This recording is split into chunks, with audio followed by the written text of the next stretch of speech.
আজকে অত্যন্ত একটা মর্মন্তুদ ঘটনা ঘটেছে। অর্থাৎ হয়তো আজকে নয়, যে একটা শিশু গতকাল থেকেই নিখোঁজ ছিল, পাওয়া যাচ্ছিল না। 9 বছরের বাচ্চা মেয়ে মাত্র। আজকে অনেক খোঁজাখুঁজি করার পর স্থানীয় জনগণ বাড়ির পাশেই একটা জায়গায় ওর প্রাণহীন দেহ পাওয়া গেছে। আমি এই পরিবারের সদস্যদের প্রতি, এই সন্তানহারা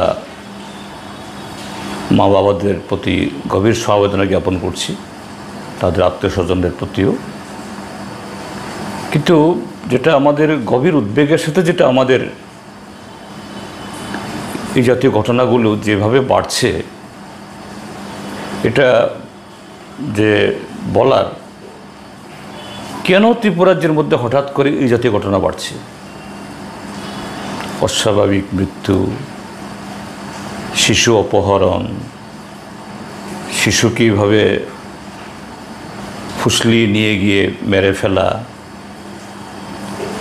শুধু শিশু কেন, কিশোর কিশোরী প্রাপ্তবয়স্কদের ক্ষেত্রে হচ্ছে, এবং সংখ্যা উত্তরোত্তরভাবে বাড়ছে। তার কারণ হলো সমাজের অস্থিরতা। গত 7.5 বছর ধরে রাজ্যে কর্মসংস্থানের কোনো দিশা নেই। হ্যাঁ, সরকার সমস্ত যুবক যুবতীদেরকে সরকারি কাজ দিতে পারবে না, বা অন্যভাবে রোজগার দিতে পারবে না, নিশ্চিত সেরকমভাবে। কিন্তু সরকার তার ক্ষমতার মধ্যে যেটা আছে, এই সরকার এসে তো নতুন করে একটা নতুন পদ তারা সৃষ্টি করেনি, একটা নতুন ডিপার্টমেন্ট তারা খুলেনি। যে পোস্ট অতীতেরই ছিল বামফ্রন্ট সরকার সময়ের, এখন বয়স হয়ে গিয়ে রিটায়ারমেন্টে চলে গেছেন বিশাল সংখ্যক শিক্ষক কর্মচারী এবং বিভিন্ন শ্রেণীর এই বিভিন্ন দপ্তরের সরকারি কর্মচারী।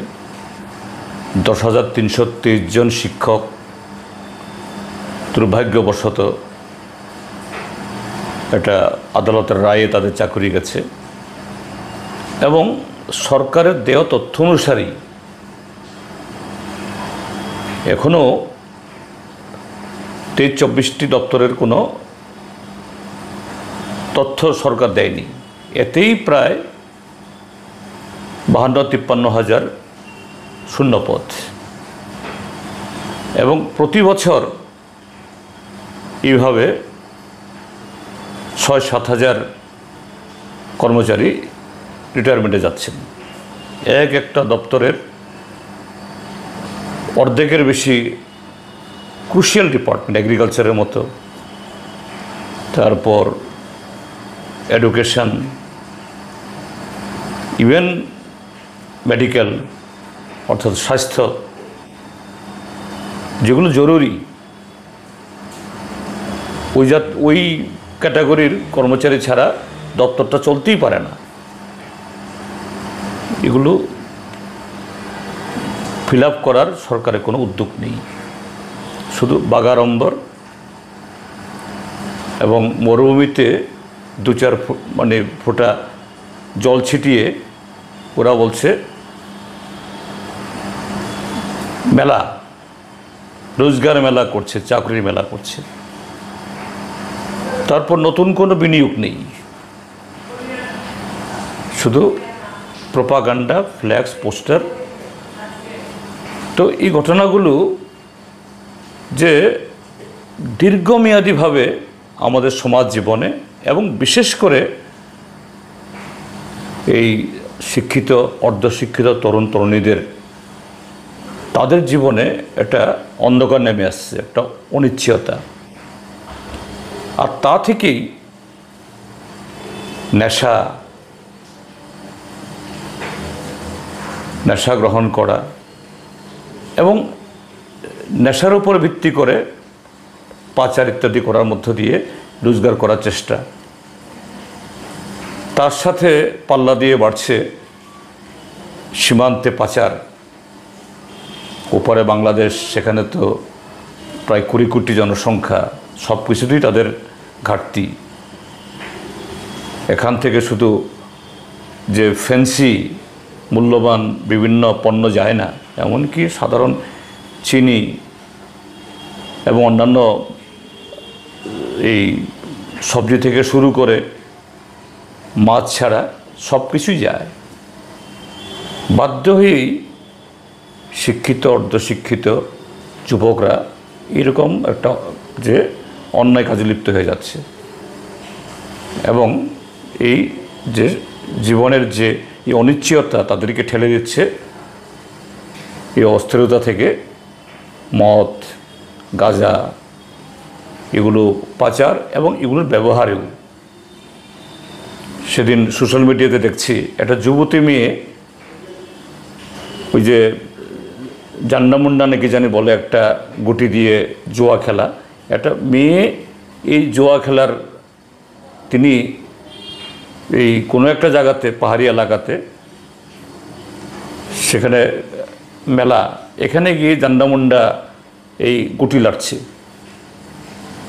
এটা কলঙ্ক, এই রাজ্যের জন্য গভীর উদ্বেগের একটা অমানিসা তেরে আসছে। তার উপরে এটা বলা যায় পরিকল্পিতভাবে শিক্ষার মেরুদণ্ড ভেঙে দেওয়া হচ্ছে। সরকারি বিশ্ববিদ্যালয়, কলেজ, স্কুল এগুলোর পরিকাঠামো এবং ফ্যাকাল্টি, শিক্ষক শিক্ষিকা দেওয়ার কোনো নাম নেই। শুধু প্রাইভেট ইউনিভার্সিটি খোলো, প্রাইভেট কলেজ খোলো। তো এরা তো ব্যবসা ছাড়া কিছু করবে না।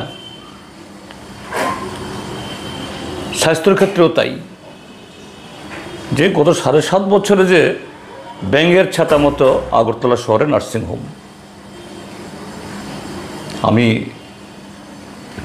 নার্সিংহোমগুলি সব খারাপের কথা বলছি না, কিন্তু তাদের বিজ্ঞাপন পত্রপত্রিকা যা দেখি,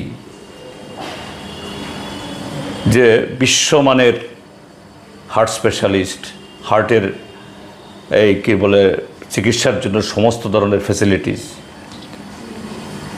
সব কিছু বিশ্বমানের,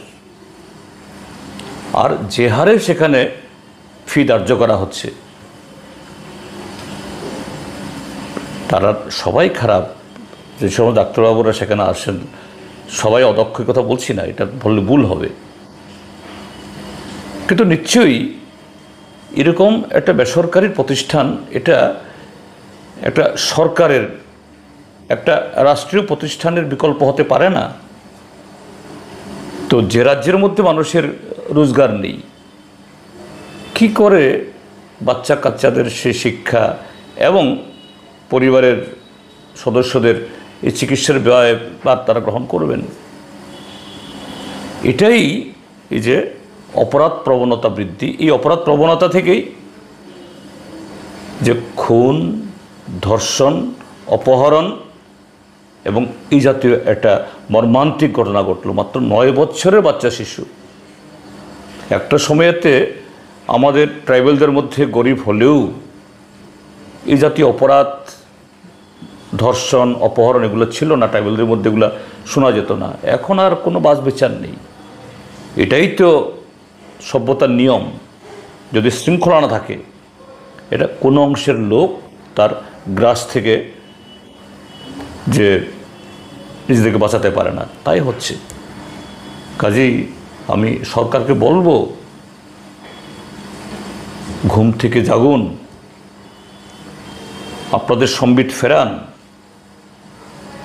এই সমস্ত যে এই আলতামাখা সৌন্দর্য, এগুলো টিকবে না। আর রাজ্য জনগণকে বলবো, সজাগ হন, সতর্ক হন, ভাবুন এইভাবে কত মায়ের কোল খালি হবে। এইভাবে আমাদের নতুন প্রজন্ম আর কাহা তক আমরা ধ্বংসের দিকে ঠেলে দেব, আর আমরা সাক্ষী গোপালের মতো তাকিয়ে থাকবো, কিছু বলবো না? এটা হতে পারে না। তো এই ঘটনা আরেকবার আমাদের রাজ্যের 40 লক্ষ মানুষকে চোখে আঙ্গুল দিয়ে দেখিয়ে দিল যে আপনারা সতর্ক হন, সজাগ হন, উঠে দাঁড়ান।